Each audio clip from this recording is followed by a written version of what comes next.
كل القلوب إلى الحبيب تميل.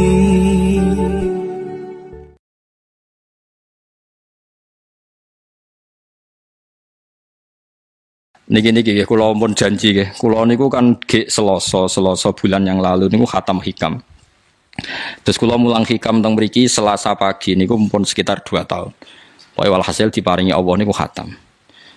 Terus kula kepengin napa ngatami donga nu saniki mergi cara ulama tambah kathah tambah napa sae. Dadi ora usah sampean di perasaan ora melok ngaji kok melok khataman. Sing ngaji ya mbok paham ora ya ora roh.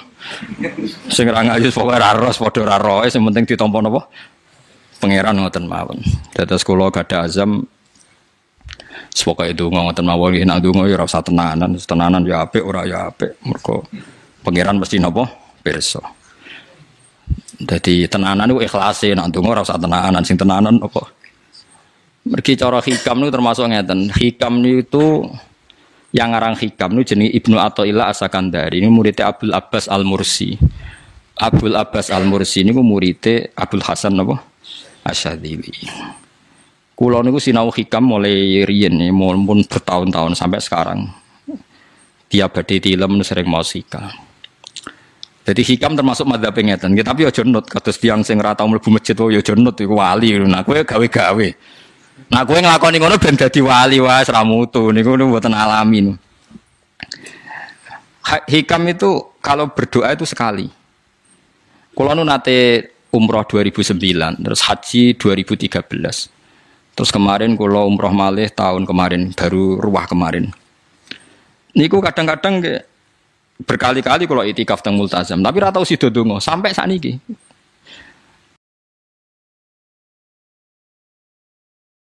Mergo donga mbok pisan tok, anggere donga neh. Lho pangeran ijek eling kok tak elingno. Mergo hikam termasuk mengingatkan gitu. Kamu kalau doa itu jangan ulang. Karena yunabbahu iku man yajuzu alil ikhfal, yang boleh diingatkan hanya orang yang mungkin lupa. Allah ora bakal lali kok mbok elingno. Dadi kula anggere ning ngarepe multazam pe donga. Lho dong aku wingi pangeran cek eling. Ya wis ra sida dong. Mu anggere dongone, tapi ndak gawe-gawe lho, saya asli, maksudnya asli. Anggere dongone. Kan cek eling kok. Ya wis. Sampai kula nu teng raudhah niku akhirnya mau maca selawat, maca Quran. Anggere donga seling to Gusti ngono terus. Dadi yo pancen unik, wong wali ku unik. Aja gawe-gawe lho, tapi aja nut kula. Cuma pancen hikam ada ngoten. Wa inna mayunabba wa amne din elingno sapa man wong ya juzu kang oleh ali ngatasi man apa alif falali. Sing oleh mbok elingno zat sing kemungkinan lah wong ora tau lali kok amen mbok elingno. Wingi mbok omongi, saiki mbok omongi. Lho cara kowe diutang ditagih terus ije eling. Dadi hikam madhabe unik. Ya tapi udahnya wali ya tetap napa? Wali itu keliru tetap wali. Nah, ben arah wali ku bener wae tetep ra wali wis ra bakat. Tapi aja gawe-gawe lho, syaratnya napa? Syaratnya aja napa? Gawe-gawe. Iki kula iki sering diprotes wit. Gus ora tau ora jenengan donga. Jare sapa ora donga? Wingi sedonga. Kok ora donga nah? Jeling. Kadang kula yang ngerasa dosa tapi piye kadang teng ati ngoten ya akhire ya ora roh. Pokoke aku anggere pengen donga ya donga, ben ora ya ora. Pas donga ya anut wali, pas ora ya anut wali. Kadang bener. Dadi pas donga ya bener, pas ora ya bener. Tapi itu memang sebagian madzhab beliau. Jadi ini nanti saya bacakan hikam dua kata mutiara terus donga, semuanya donga sampean donga, semuanya donga. Piye-piye kita gak ada sanad. Madhab yang diakui termasuk Thariqah Mu'tabarah selain Naqsyabandiyah, Qadiriyah, apa Sadiliyah. Lah Sadiliyah itu nggih hikam niku meneng mergo hikam sing aran Abdul Abbas Al-Mursi murid Abil Hasan apa Asy-Syadzili. Sehingga orang tahu madhab Sadiliyah ya lewat kitab napa? Hikam. Makanya kitab-kitab apa saja generasi setelah beliau itu enggak bisa lepas dari kitab napa? Hikam. Sampai darani hikam atau iya. Madhabe napa atau iya? Mergo atau iya iku maknane sing arangu napa Ibnu Athaillah disebut hikam atau iya. Itu beliau sebetulnya ya ada orang alim yang butuh mikir jelimet nggih mboten. Ya wong waras wonten mawon. Misalnya orang waras begini, Pancen wong waras itu beda mek ra waras pancen. Misalnya gini, saya ngambil uangnya Mustafa tanpa pamit boleh ndak? Ndak boleh kan? Terus beliau membuat makalah gini, kalau aja hafal.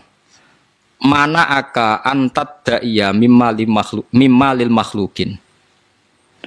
Allah itu mencegah kamu, melarang kamu mengklaim barang yang tidak milik kamu. Padahal sama-sama miliknya makhluk. Misalnya Mustafa punya mobil, aku milik saya boleh ndak? Boleh ndak sama siapa saya? Ndak boleh kan? Mustafa punya rumah, aku milik saya boleh ndak? Ndak boleh. Kalau mengaku miliknya orang sama-sama makhluk saja ndak boleh, apalagi kamu ngaku-ngaku hal yang milik Allah. Misalnya sifat menentukan nasib itu milik siapa? Allah. Menentukan su'ul khotimah atau husnul khotimah itu milik siapa? Kamu ndak boleh. Misalnya gedeng orang, wong ngono iku mesti su'ul khotimah. Lho sing nentukan itu milik Allah. Wong ngaku barange wonge ra oleh apa meneh ngaku sing hake Allah Subhanahu wa taala. Jadi sebetulnya nak ngendikan ya normal saja. Artinya ijtihad itu kan normal, tidak perlu orang pinter banget. Tapi sing roh itu wong waras ngono asli. Setelah dijelaskan kan masuk akal. Kayak tadi. Ndonga kok terus koyo sing mbok omongi wingi lali, urung lali kok sebelengno meneh. Kan masuk akal.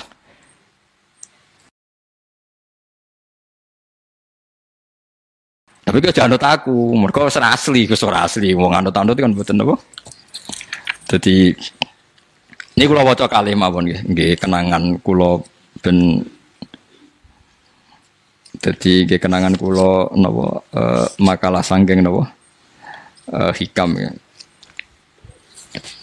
Nggih kula waca Arab mawon engko napa. Nggih bismillahirrahmanirrahim. Kula nak maca malah bingung biasa hafalan malah maca. Jadi piyambake ngendikan mana aka antatta iya male salaka mimalil makhlukin afayubihu laka antatta iya wasfahu wa rabbul alamin. Di Allah ngelarang jenengan mengaku barang yang miliknya orang lain, apalagi ngaku-ngaku hak sing milike Allah Subhanahu wa taala. Sehingga kita ndak boleh misalnya maksud noti yang wong iku mesti celaka, nyelakano orang itu hak sinten? Hak ya Allah. Kowe ora usah GR sok ben mesti bener, iso wae saiki bener sok ben salah. Kamu juga enggak usah merasa salah. Iso wae saiki kira saleh so ben saleh. Ya sudah itu hak ya Allah, sudah ndak itu. Terus ngendikane beliau ini ilahi kullama akhrasani lu'mi antokoni karomuka. Gusti ketika saya didiamkan oleh kesalahan-kesalahan saya antokoni karomuka maka saya digerakkan oleh sifat lomane jenengan. Itu perasaannya hikam. Misalnya sampean ngerasa dosamu akeh terus rawani donga, ngerasa salahmu akeh terus ngerasa ora ahli swarga. Niku jare hikam, Gusti kula nak eling salah kula kok ora pantes mlebu swarga. Tapi nak eling lumane jenengan nggih pantes mawon. Lha iku dindos wong ngono niku wis dindot. Dina eling dosamu sampean akeh kan gak pantes mlebu swarga. Tapi nak eling jembare rahmati Allah nggih pantes mawon. Ilahi kullama akhrasani lumi antokoni karomuka. Wa kullama ayasatni ausofi atma'atni minnatuka. Ketika saya putus asa karena sifat-sifat saya yang buruk, maka saya akan digerakkan lagi punya harapan karena saking melimpahnya nikmate jenengan to peparinge jenengan. Terus beliau di sarah-sarah dicontohkan. Saat Umar masih kafir itu pernah gak minta jadi muslim kan enggak, tapi ketika Allah menghendaki dia jadi muslim maka jadilah Umar seorang yang muslim. Jadi orang tanpa keinginan pun kalau Allah menghendaki baik ditarik yang menjadi baik. Artinya kamu jangan percaya wong aku apik dadi wong apik piye, wong aku ngene. Wong sing ora tau niat apik wae iso diapikno pangeran kados sinten Sayyidina Umar. Sunan Kalijaga ketika nggarong ning gone Sunan Bonang niate ya untuk emas. Niate wae elek, tapi ketika Allah ngersakno dadi apik ada takdir yang memandu dia jadi apik, bahkan dadi wali. Itu wakul lama ayasatni ausofi ketika saya diputus asakan oleh sifat-sifat saya yang buruk maka saya akan diharapkan lagi diberi tomak diberi harapan oleh banyak peparingin apa jenengan. Jadi intinya kalau suwun khasnya madhab Sadili itu melihat sisi positif. Jadi misalnya jenengan sholat misalnya ini rumah tenan nggih. Misalnya jenengan sholat, potensi gak diterima itu tinggi. Mungkin kita ada ikhlas, mungkin kita ndak tumak ninah, mungkin kita banyak melakukan kesalahan, mungkin eling macam-macam. Itu potensi yang menjadikan kita sholatnya tidak diterima Allah. Tapi cara madzhab Sadilah berpikir gitu itu tidak boleh. Kamu harus ingat bahwa sujud ini luar biasa. Banyak orang yang nggak diberi anugerah sujud. Orang bertahun-tahun, berpuluh-puluh tahun hidup kafir tidak pernah sujud. Kamu sekarang ditakdir mau sujud. Jadi mestinya kena sholat bersolat subuh, matur nuwun Gusti tadi saya sujud sama jenengan, matur nuwun Gusti tadi saya rukuk sama jenengan. Gak usah mikir buat ditampa ora, ijo eling terus. Nanti setelah zuhur ya begitu. Eling terus, tadi ditakdir sujud, ditakdir rukuk, ditakdir sholat. Sehingga madzhab Sadiliyah itu sampai mengatakan begini. Orang yang beribadah meskipun sedikit dan yakin bahwa itu peparingnya Allah, minnah dari Allah, itu lebih baik ketimbang ibadah banyak plus merasa kurang. Di misalnya Mustafa sholat, bersolat duhur gak marem, mungkin duhurku salah terus ba'diyah, berba'diyah kok sholat meneh. Sing kula sholat duhur tok ora usah. Saking syukur kula. Iku duhur kula makome. Ya nganti saiki duhur kula perkarane ngene iku dene kelakuane cek ngene iku dene. Karena ketika diberi pangeran ora marem. Kurangnya, tapi kurangnya niat elek. Kayak pangeran polisi, ngurang pangeran ra nampa kurang ini kurang. Pangeran ora diwatak ngoten. Enggak terlalu prosedur wong wis sujud niate apik yo apik.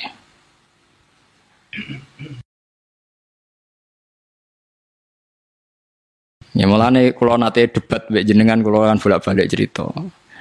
Sampai nak sujud itu untuk menjadi sah itu kan bathuk, tangan loro, dengkul loro, delamaan loro, sehingga harus sujud pada 7 anggota. Jadi menurut madzhab yang asoh kalau sujud itu harus 7 anggota.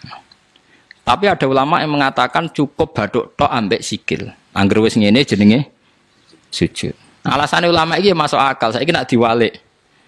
Ana Zaid yang muslim. Bathuke ditemplekno bumi niat sujud ning berhala. Hukumnya kafir ta ora? Enggak jawab ya, kafir kan? Iku syaratnya anggota pitu apa asal bathuke nemplek? Mulane jari ulama sing kaul sani. Lah iya nggo murtad ora usah syarat kok nggo bener. Syarat. Lah iya sing digo murtad ora usah syarat kok sing sujud nggo pangeran. Syarat. Nggo syarat. Nah ngono ora usah syarat anggere ngono ya jenenge sujud. Buktine wis sah nggo dadekno murtad.